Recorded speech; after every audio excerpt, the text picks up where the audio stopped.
This is Let's Chat with Betty, and I am with Ian Summerell, and we are going to be talking about the British wedding with Prince Charles and Princess Diana, because he actually was there. And we're also going to be talking about guns and how they came into Great Britain and started to, how they actually started and what they're trying to do with us in the United States of America. So, Ian, I would like to ask you if you could take us back to memory lane Uh, on it was Prince. 1981. It was July, and it was a lovely day. I was working for Radio Bristol at the time, and I was in the office. I was working part time. I was a gunsmith, and then in the evenings between 6 and 8, I was helping do a youth program called 6 o'clock Rock, Uh-huh. and went into the after the show 8 o'clock. We'd go down the bar in the BBC, have Hmm. something to eat and a quick drink, and then go home.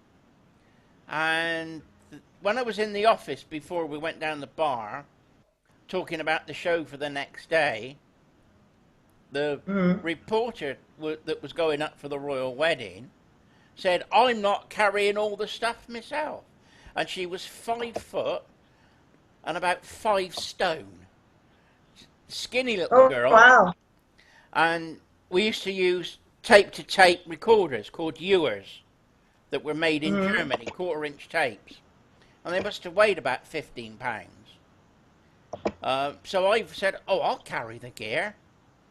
And it was, right, okay, no problem. So we all had a day off work because it was a bank holiday. Hmm. And it was 4:30 in the morning at the car park Oh, in wow. Bristol.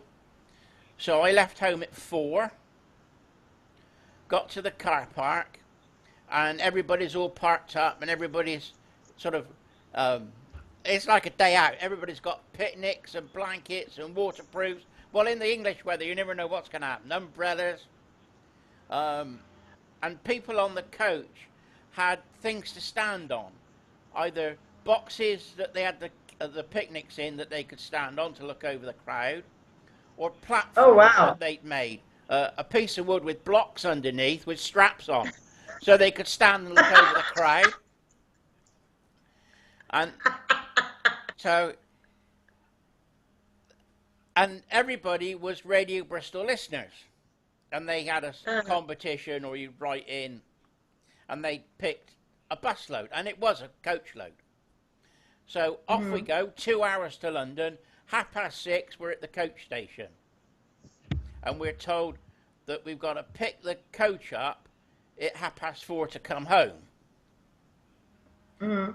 So we then make our way to Buckingham Palace, well, you know what Buckingham Palace is, and there's a big roundabout outside Yes. with the statue, the Victoria and Albert statue in the Uh-huh. middle with a fountain. Well, we're walking then up the Mall, the road called the Mall, which goes to Marble Arch and then Trafalgar Square. And it's the Uh-huh. big road where all the processions go down. People, Oh. they got all the barriers up. There's people milling around. It's 6:30 in the morning. People are camped out. People are still asleep in sleeping bags with bottles of wine and beer all around them. So they must have had a nice night. Mm. I don't even know if some of them woke up. Uh, and the smell when we hit Marble Arch and the people camped out on the grass was bacon. Bacon Ugh. cooking. Bacon? Because I love bacon. So was it bacon because of the fact that was it bacon because people were making bacon? Yeah, yeah. Everybody had Oh. camping because they camped out overnight. They had camping stoves. They were making tea and bacon sandwiches, and everybody was all camped out all the way down the mall because of the crowds. They were expecting millions, mind, not not just a few Right. hundred, millions. People Wow. wanted to pick their spot in front of the railings so they could see what was going on. So people had Right. camped out overnight to get their spot on the railings. Mm. So the railings going down the mall, there was sleeping bags all the way down and just a walkway down one side. Oh, I see. Where it's about 6 or 10 people deep, with all the sleeping bags, you had a walkway up and down. Then, then you had all the flags out down the side. I'll put some on the video. I'll put some photographs up of the day. There was Union Jacks all the way down the mall, and there was cameras on square scaffolding. You know, square scaffolding you use so you can paint your house and that sort of thing. Yeah. Well, they had those all the way down the mall, but they don't want to show the scaffolding, so they've got wooden framework around it. And then they got the cameras on the top. BBC cameras, ITV, Sky, they all got different cameras. Right. So I'm with this reporter carrying her gear. I'm just the gopher. I'm not doing any reporting. I'm just the gopher. I'm, well, just a mule, really, you know. So we go up the mall, and there's all these people just waking up and having breakfast. So we got to the back of Marble Arch, which is the other end of the mall. So you've got the palace at one end, you've got the mall where the processions go, with the trees and the flags, and then Marble Arch. And that's where the Admiralty is. And in the back of the road that goes around the back of the Admiralty Arch, it was all closed off and it was all BBC. So all the television cameras fed it into there. And you had a wagon, a lorry back. And the lorry back had loads and loads of cameras where they edited the video, I say video now, but it was TV film then. All the TV cameras came in and they had all the television screens up and they would edit it to go out live. They also had what you would call a chuck wagon. Yes. Yeah, I know what that is. So they were making tea and bacon butties and egg sarnies and all sorts.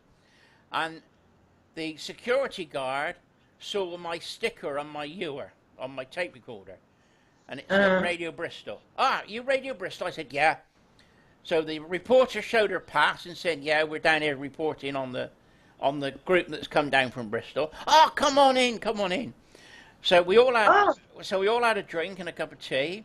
She needed to find a landline because in 1981 we didn't have mobile phones. Oh, really? So she had to find a landline. The BBC had an office in Admiralty Arch that they were using. So she got a phone from there that was dedicated to her. While I was waiting outside and she was going in and out, talking and sorting out what she had to do, the police were turning up. The SWAT team with scopes and rifle cases, and they were going to Amherst to go on the roof. And I joked. Oh, they were going on the roof in case they had to shoot somebody or something. I jokingly said to the one of the coppers carrying this rifle case, I hope it's sighted in. He said, shh, you haven't seen me. And I said, yes, sir. Oh, they were, and it was all in good humour. There was no animosity with anybody. Everybody was smiling. Everybody was happy. Anyway, they all went upstairs. The reporter came out, gave her the ewer again. She went and did some work. I got the ewer back. A cameraman said, where are you based? I said, oh, we've come down from Bristol. And he said, oh, if you want to, you can come up on the camera and watch it from the mall. So I ended up, if you have a look at the photograph, there's one there of the crowd looking down to Admiralty Arch. Yes. There's a big white square underneath the flags with a camera on the top. It's not very visible, but that's where I watched what was going on. And that was our base. Wow. And the reporter would come up, pick the ewer up, go and do an interview, come back, drop the ewer off, then go and phone up Radio Bristol and record. She was doing live phone calls back to Bristol. So we had the ewer with tape on, and the live recording back to Bristol, reporting on what was going on. And we were picking out the people that were on the coach, where they were, what they were doing, and they were walking up and down the mall through the crowds. And I mean, I've never seen crowds like it. It's like, what's a big, like we've got the FA Cup World, the World Cup, FA Cup, the World Series, anything. It's all like rolled into one. Everybody's waiting in anticipation for what's going to happen. But everybody's good humour. There's no, and everybody's got Union Jacks, and everybody's patriotic. Like everybody was on the Trump train and make America great again, like it was for the Trump election. Well, everybody was British. Everybody was wearing Union Jacks and flags and hats and everything. Little flags that they could wave. And then there was the police were there, and they were milling around, and then they started to clean up, ready for the procession to go through. Now this is from 6 o'clock in the morning until 8 till 10 o'clock. You know, almost lunchtime. Wow. It was a long time. And on the other side of the road, there's a little road that goes down, and I think it's called Waterloo Place. It's the little road. If anybody's looking at a map of London, it's off of Marble Arch. There's a little road there. They had a military band there, like the Guards or the Marine band. And they were playing all well-known tunes. Maybe it's because I'm a Londoner. Roll Out the Barrel. And all the tunes that you know. Long Way to Tipperary was another one they did. And the whole crowd, we were all singing along with it. And when they did Roll Out the Barrel, everybody sung along. And when they finished, everybody clapped the band. Because we were all having, we had another 2 hours to wait. It was killing time. And we had a concert in front of us. So everybody cheered, right. And the band leader, the officer in front with the baton, all military style, hands down by his side, turned round, stamps his foot on the ground, all military style, and then salutes the crowd. And then turns around again. Then he gets another big cheer. Hooray! Oh, brilliant. Then you got things going up and down from the palace to where they're having the wedding. Mm-hmm. And there was a guy. There was a guy on a push bike in a morning suit. Oh my goodness! You know the posh suits where they wear the top hats. But he didn't have the coat on, and he didn't have the top hat. All he had was the shirt and the waistcoat, all done up with his trousers. He went, obviously, organising something, but he had a cheer all the way down the mall and through Marble Arch, and you could hear the cheers the other side going through Trafalgar Square. And then he came back and got cheered again. Then the cleaners went through with the sweepers to clean up any mess, to make sure it was all nice and clean. And then the police started turning up, and the police were 10, 15 yards apart, all the way down the mall, facing the audience on both sides. And then you had the Guard of Honour going down. They were 10 paces apart. And it was military precision. They marched in groups, and they peeled off one by one, and the Sergeant Major had a pace stick. Do you know what a pace stick is? I don't. Right. The Sergeant Major is the guy that organises the army when they do ceremonial duties. And he has a stick, and it's split. So it opens up like a pair of calipers. Oh, okay. And when it opens up, it's 30 inches. And 30 inches is a pace. Wow. And he holds on to the top, and it's about 3 foot long. and he marks out like a pair of calipers, and he counts 10 paces. And he makes sure that every man is the same distance apart. And it's all measured all the way down the mall, both sides. And then they line them up, one to the other, make sure nobody's... So lining up's easy, because you've just got 2 points, and you make sure everybody's in between those 2 points. Mm-hmm. So you had the Navy was there, the Army was there, the Marines were there, all in their #1 uniforms. Everybody was immaculate. The police were there with their white gloves on. I don't think there was any trouble at all. It's just amazing how you can have so many people and not have a problem. Right. I expect there was little problems, you know, somewhere, but I didn't see anything.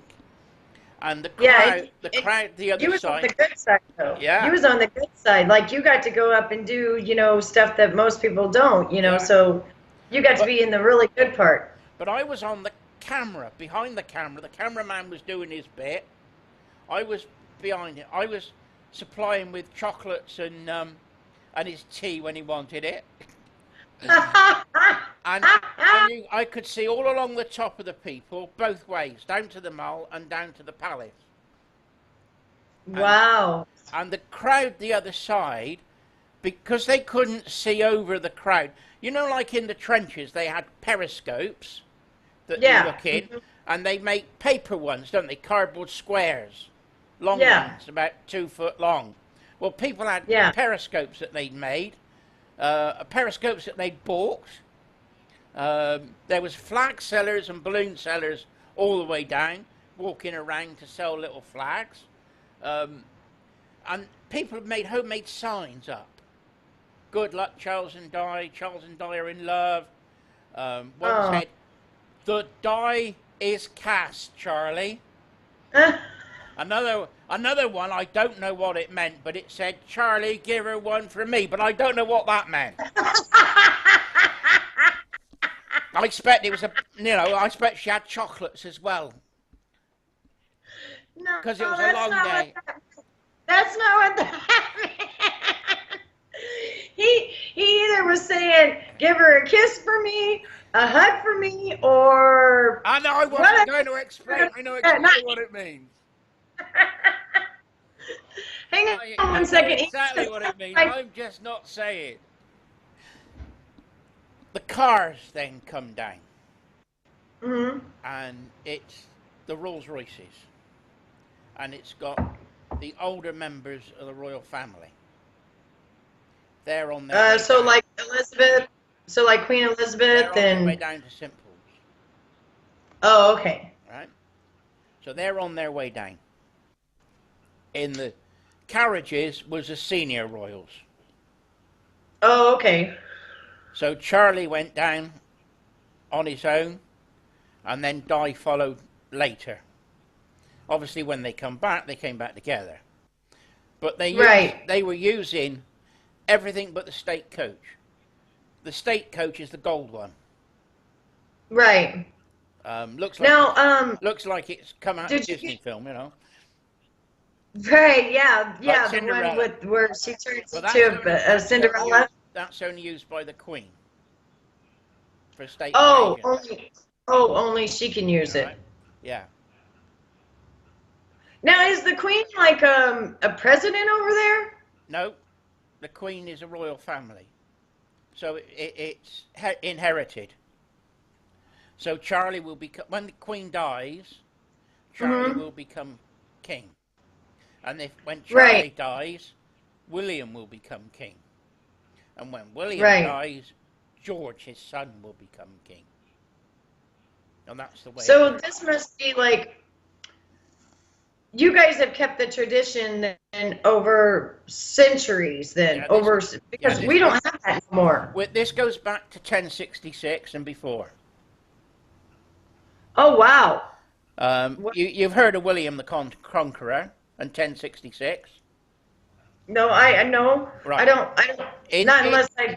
In the year 1066, William the Conqueror was a northern French king. He came over to take the English crown. and that was against Harold. And they had the Battle of Hastings. Oh, And wow. that's on the south coast of England.